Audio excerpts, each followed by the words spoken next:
YTN에서 거기 제가 저때 정수 방식에 대해서 기존에 어떤 그 필터 방식이 이렇게 이런 식으로 돼 있었거든요. 이렇게 가정용에도 뭐 이렇게 필터 방식이 밑으로 해가지고 밑에서 이렇게 이런 여과기를 거쳐서 하는 건데, 저는 그 방식이 아니라 넓게 표면적을 넓혀가지고 이렇게 층을 만들어서 곧바로 물이 생성되는 방식이라 그랬거든요. 근데 그게 아무래도 그 수돗물 정수 방식에서 이게 좀 사용된 것 같아요. 제가 보기에는 표면적을 넓게 해서 물을 많이 대량으로 생산할 수 있다는 점에서 그거를 이제 넓게 펼치지 않고 동그랗게 해서 여기를 수돗물 압력을 가해가지고 안쪽으로 계속 이렇게 물이 이 필터층을 넓게 넓은 표면적을 통해서 물이 정수되는 방식을 선택했지만, 제가 보기에는 제 방식을 선택하신 것 같습니다. 넓은 표면적을 통해서 수돗물을 정수하거나 아니면 이렇게 정수기에서 이렇게 하는 방식 자체가 기존에 없었던 방식이라는 것을 말씀을 드립니다. 그리고 기존 정수기에서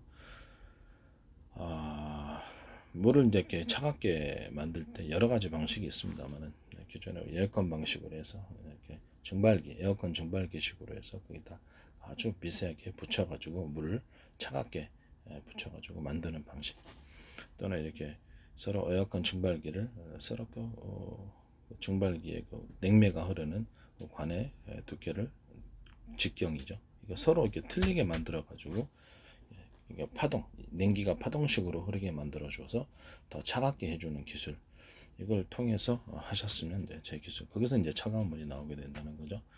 히터 방식은 이것도 이제 그 히터 방식 여러 가지 방식이 있을 수 있습니다만은,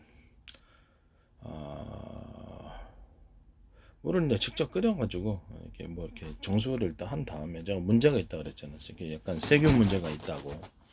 그래서 끓여가지고 여기서 나온 부분 이렇게 컵 따라 먹으려고 할 때, 그때 순간 가열 방식으로 코일을 통해서 직접 이렇게 데우는 방식이 됐든지, 아니면 밑에 코일을 통해서 위에가 물이 데워지는, 이렇게 무선 전기 주전자를 유선 전기 무선자처럼 밑에 코일이 있어서 데우는 방식이든, 잠깐 소형으로 데워가지고 나오는 방식을 제가 말씀을 드렸습니다. 이 부분도 제 기술 구조에 해당한다는 그런 말씀입니다. 그리고 이제 전기 부분에 있어서 서로 파형이 서로 굵기가 틀린 전기 방식을 사용하셨다면 제 기술 구조에 해당하고, 모터에서도 서로 굵기가 틀린 모터가 들어가서 강력하게 물을 갖다 가동을 시켜주면 제 기술 구조에 해당합니다. 그런데 거기에 배치된 연고 자석도 하나의 두께가 아니라 여러 겹의 두께로 여러 층으로 되어 있다면, 또는 그것의 사이즈가 대중서로 서로 틀리게 최대한 배치해서 강력한 구동을 만들어내는 방식을 사용하셨다면 제 기술 구조에 해당합니다.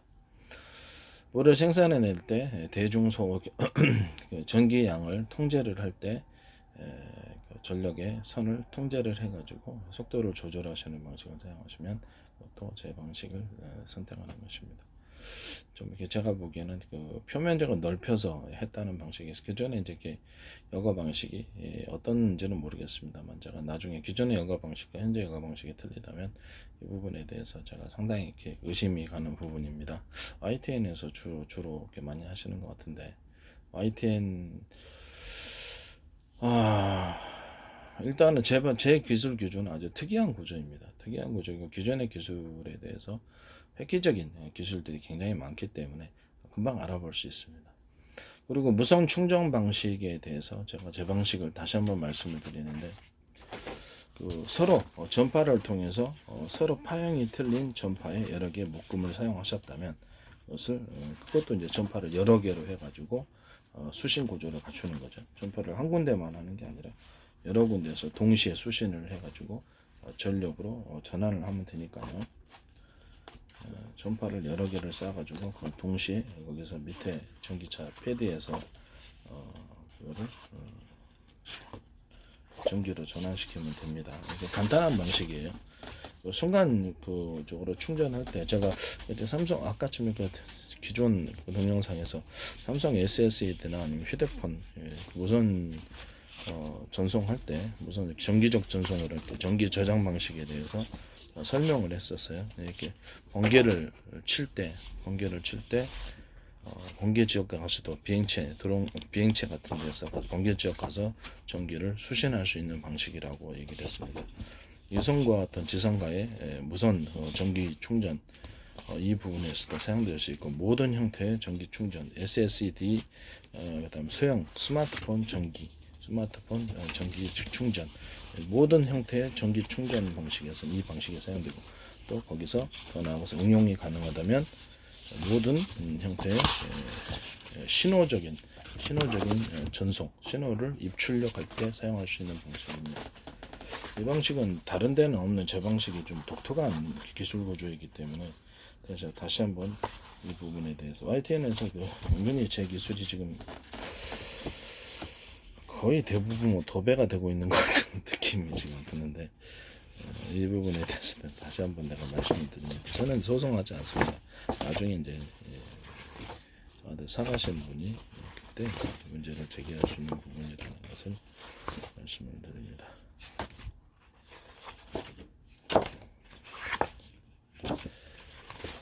무슨 송수신 방식인데 지금 찾아도 안 나오네. 어디 갔죠?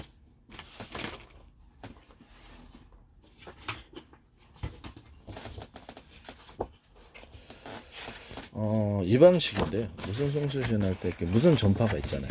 무선 전파를 수신하고 수신 구조가 있어요. 이렇게 밑에서 전기를 갖다가 이렇게 자동차 밑에서 쏴주면은 여기서 패드, 전기차 패드에서 수신을 해야 되는데, 수신하는 구조가 일단 여럿입니다. 여럿이어야지 한꺼번에 이게 순간적으로 빠르게 할 수 있죠. 휴대폰, 스마트폰이나 SSD나 모든 정기적인 충전 방식은 이 방식을 따르면 엄청나게 빨라집니다. 순식간에 전력이 충전이 됩니다. 일단 무선 전파를 수신하는 구조가 여럿이다.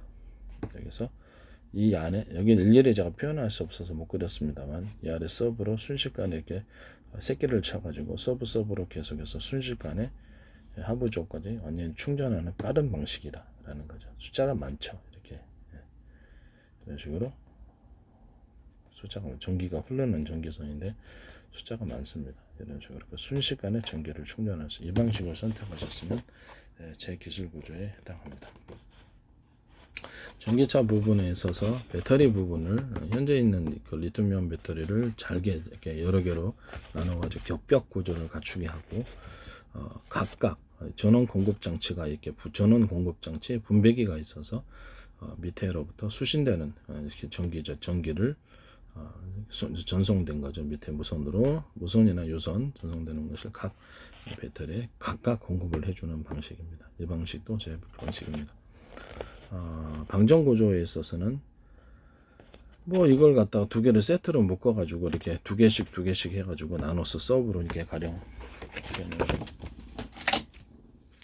이 방식이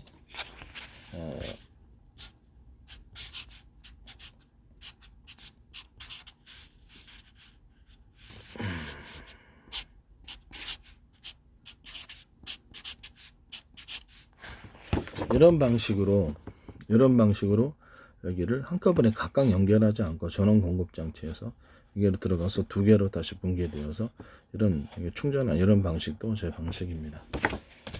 이렇게 해서 전력을 각각 이렇게 방전해주면 좋지만, 그게 안 됐을 때에 두 개를 세트로 하나 묶어 가지고 충전해주면 됩니다. 이게 전원 공급 장치가 있고요. 그다음에 방전할 때는 직렬 방식으로 이제 방전을 하고, 또 병렬 방식으로 방전을 두 가지를 합니다. 이거 가지고 전력의 양을 가지고 이게 전기 이제 성면의 두텁기를 가지고, 전기선은 이제 두꺼운 건가 얇은 건가 구분해 가지고 그걸로 속도를 조절한다고 제가 말씀을 드렸죠. 변속기를 없애버리고, 그때 이제 필요한 방식이 병렬 방식인데, 이 두 개를 세트로 묶거나 세 개를 회사에서 마음대로 하실 수 있습니다. 두 개짜리를 세트로 모아서 이렇게 전원을 공급받습니다. 각각 100씩 들어오든다 할 때 이 전기선이 이게 직렬 방식으로 100밖에 수용을 못하면, 그래도 100밖에 못 들어오는 거죠. 정체 상태에 있으니까. 이게 100이 들어온다 할지라도 일종의 제가 이게 과학적인 사기 부분이 있다라고 제가 말씀을 드렸죠. 병렬 방식으로 두 군데서 공급받으면 어떻게 두 배로 전기가 들어와야지 어떻게 똑같냐 직렬 방식하고 그쵸? 이게 하나의 과학적인 사기 부분이 있다라고 얘기했죠. 두 군데서 수용 구조가 전기선에 꽂기가 이 100짜리 전기선의 구리선 두께다 그러면 이걸 두께를 두 개로 늘리는 거죠. 똑같은 굵기를 노면서 4.0에다가 노면서 4.0을 두 개로 늘리는 이런 식으로 두 개를 늘리면 이 선에서 들어오는 거 하나를 수용하고 이 선에서 하나를 수용하는 구조가 되겠죠. 이 벽을 수용할 수 있습니다. 이런 식으로 만드는 거예요.